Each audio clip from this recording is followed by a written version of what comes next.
नमस्कार मंडळी, तुम्हा सर्वांचं स्वागत आहे आपल्या किचन तडका या चॅनलवरती। तर मंडळी, आज आपण बनणार आहोत कांद्याच्या पातीची सुक्की भाजी। तर यामध्ये आपल्याला लागणार आहे कांद्याची पात कट केलेली, त्याचबरोबर त्याच्या कांद्याच्या पातीचा पांढरा भाग कट केलेला आपण सेपरेट कट करून घेतलेला आहे, तो पण लागणार आहे आपल्याला। त्याचबरोबर त्यामध्ये आपल्याला हिरवी मिरची आणि लसूण वाटलेलं, त्याचबरोबर जिरी, मीठ, हळद, थोडंसं हिंग, त्याचबरोबर शेंगदाणे आणि थोडं त्यामध्ये पण आपण लसूण घालून वाटलेलं आहे, म्हणजे त्याला चांगली चव येईल। आता आपण गरम तेलामध्ये जिरे आणि मोहरीचा तडका मारणार आहोत। त्यानंतर आपण त्यामध्ये हिंग टाकलेलं आहे,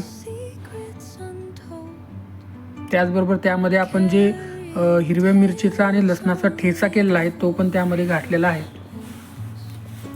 त्यामुळे कसं आपल्या भाजीला चवदारपणा जास्त येतो, चव चांगली लागते, म्हणजे झणझणीत जी भाजी म्हणतो आपण ते अशी करता येईल आपल्याला या पद्धतीने।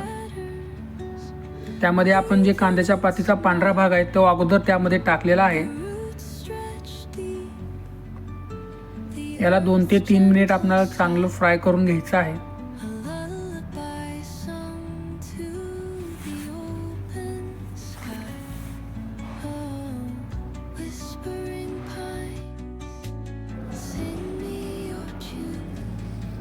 यामध्ये आपण चवीनुसार हळद सुद्धा टाकलेली आहे, त्याचबरोबर यामध्ये चवीप्रमाणे थोडंसं मीठ सुद्धा टाकलेलं आहे। आपण याला चांगलं मिक्स करून घ्यायचं आहे।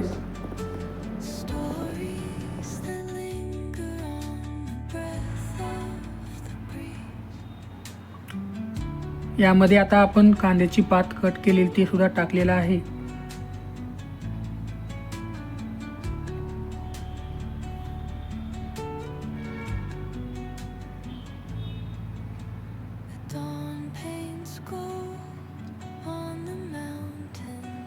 या कांद्याच्या पातीला आपण चांगल्या पद्धतीने त्याला परतून घ्यायचं आहे, म्हणजे पूर्ण मसाला त्यावर लागला पाहिजे।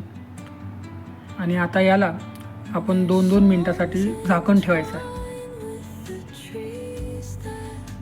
2 मिनिट झालेले आहेत मित्रांनो, आपण बघूया। चांगल्या प्रकारे भाजी आपली फ्राय झालेली आहे।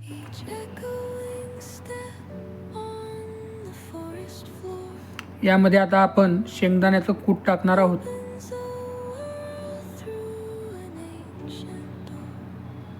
याला चांगल्या प्रकारे असं मिक्स करून घ्यायचं आहे।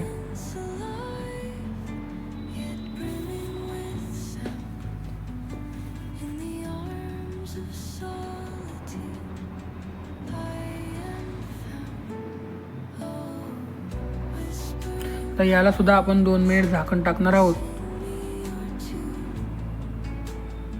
2 मिनिट झाले आहेत मित्रांनो, हे पहा आपली भाजी रेडी आहे।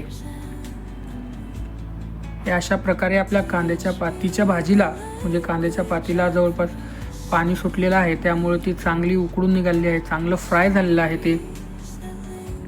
तरी आपणाला मधून याला चेक करण्यासाठी आपणाला 2-2 मिनिटाला झाकण लावून त्याला चेक करायचं आहे। आता परत आपण झाकण लावलेलं आहे, अजून 2 मिनिटानंतर पहा आता पूर्णपणे आपली भाजी झालेली आहे। अशा प्रकारे आपणाला कांद्याच्या पातीची सुक्की झणझणीत भाजी करता येईल। हे पहा कशा प्रकारे भाजी चांगल्या प्रकारे फ्राय झालेली आहे, चांगल्या प्रकारे मिक्स झालेली आहे। अशा प्रकारच्या भाजीचे रेसिपीचे तुम्हाला जर व्हिडिओ पाहिजे असेल तर आपल्या चॅनलला लाईक करा, सबस्क्राईब करा, व्हिडिओ आवडला असेल तर शेअर सुद्धा करा। नमस्कार।